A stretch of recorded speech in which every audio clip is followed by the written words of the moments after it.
What's up, YouTube? Welcome back. Quick little piece of news for you today out of Smith & Wesson. I wake up every morning and I check my various news sources and my feeds on my YouTube channels and whatever, and I came across a new video from Smith & Wesson. They are dropping their new 9mm Spec Series Performance Center 2.0, I'm sure, but it's a 9mm with a compensator on it. You got the picture right there to look at, and it's in their metal frame, and they claim it to be their newest, coolest 9mm. Yay!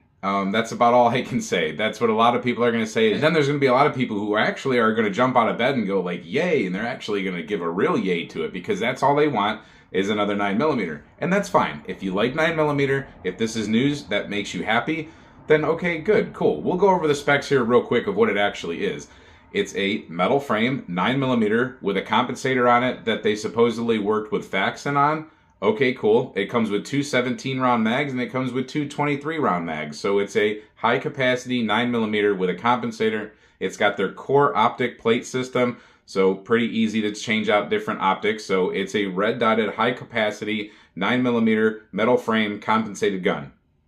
Cool. I mean, it's not the first time we've seen that before, ever. Just about every company's coming up with a version of it. Smith & Wesson even made a compensated version of their 10mm, and that's all cool. That's definitely something that a lot of these companies want to go ahead and jump on. I don't really believe in compensators for defensive guns. I made a video about that. I was on a live chat about that, but hey, everybody to their own. It's not a bad thing when it comes to holding the gun down, I guess, as far as, you know, a little bit of recoil mitigation. However, we're talking about a 9mm. And that is what's going to take me into the actual real meat and potatoes of this gun, or this release. So 9mm with a 4.6-inch barrel. It's in OD green now. Let me go ahead and say that. Now they've jumped on a different color. So if you didn't like the black or you didn't like the gray, now you can get an OD green version of a Smith & Wesson.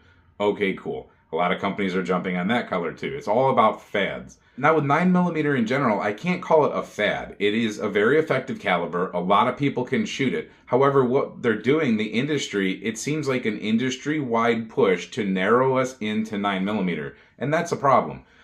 I don't want to go too much into conspiracy theory here, but it's very easy to think about this. If you shoot 45 compared to 9mm, a 230 grain 9mm or 45 caliber bullet, you cut that in half and you get two 9mm bullets out of it. It's just that simple. So for half the lead, you can make 9mm, less powder, less brass in the case, small pistol primers. I mean, all these machines are ready to go for 9mm. All these companies know how to make it. The specs are just easy for everybody to understand. The guns operate at these very simple pressures. It's not hard to make 9mm, kind of like 223. So many companies know how to make 223, but they can't venture outside of it very far. You see that with 308, they all screw it up. But 9mm is hard to screw up. But with that said, some of us want 40 caliber, some of us want 10mm, 357 SIG, 45, 40.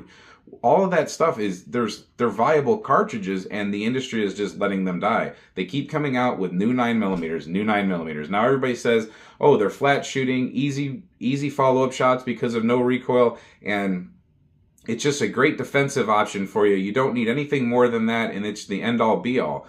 Well, I disagree. And they also want to say that, you know, 40 caliber is too snappy and 45 is too much recoil and 10mm over penetrates. They come up with all these excuses. But 9mm doesn't always do the job. We see that in a lot of different videos, a lot of situations, a lot of reports where 9mm is not the one-shot stop king. 357 Magnum is actually the one-shot stop king. So why don't we at least try to go somewhere in between? There's a big difference between 9mm and 357 Magnum. I happen to think it lies in calibers like 45, 357 SIG, and 10mm. 40 caliber is just a slight improvement over 9mm, but it is an improvement, and you get the case capacity, or you get the cartridge capacity in the magazine. You still carry 15+1 instead of 17+1. I mean, big deal. You lose 2 rounds. So I just don't understand why we have to keep going down this 9mm trip every single time. Can we please make a 3.0 series, Smith & Wesson, and can we include all the cartridges? Maybe you can even call it a throwback series if you need to do for some like marketing. Be like, oh, the throwback 357 SIG, the throwback 40 caliber. Whatever it is, can we just get the lineup again being created in all calibers? I don't think it can't be that people don't want these cartridges. We see it in the comment section all the time. People want them. I talk to people personally who like things other than 9mm.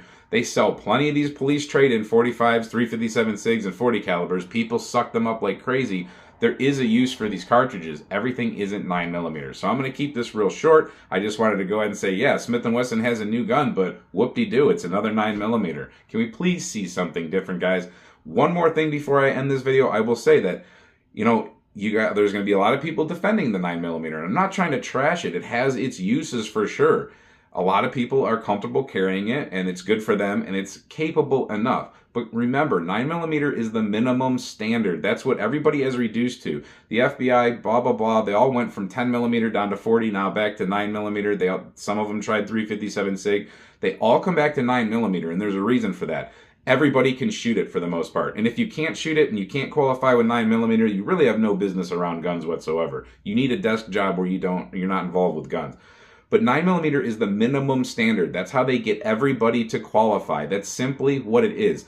The smallest frame people, I'm not going to go for any other demographic other than that, but the smallest frame people and the weakest bodied people and the people with the littlest amount of shooting skills, the least amount of shooting skills, the people who shoot so poorly can finally shoot and hit the target and qualify. And if any of you guys know what a qualification is like for some of these agencies or departments, the qualifications are pathetic. As long as you can hit a man-sized target from 15 feet away 10 times in 15 seconds, you're probably good. I might be exaggerating on that a little bit, but the qualifications are pathetic. I've seen them. I've done them. They're pathetic. So 9mm is a minimum standard. And if you're willing to accept a minimum standard, fine. The Honda Civic. Everybody loves that analogy. The 9mm is the Honda Civic of the gun world. Hey, it'll probably get you there. It's just not going to get you there very fast. It's not going to get you there very fancy. And don't rely on it to do too much other than simply putts down the road and get you there eventually. Again, not trying to trash 9mm, but there's other calibers out there, guys, and they're all very capable. They're actually a lot more capable. Don't be afraid to shoot a 40, a 45, or a 10mm if ever given the opportunity. There's going to be a lot of people who don't like this video, but for the rest of you, hope you enjoyed it. Thanks for watching, and until we see you next time, stay safe, have fun, and keep shooting. Maybe something other than 9mm.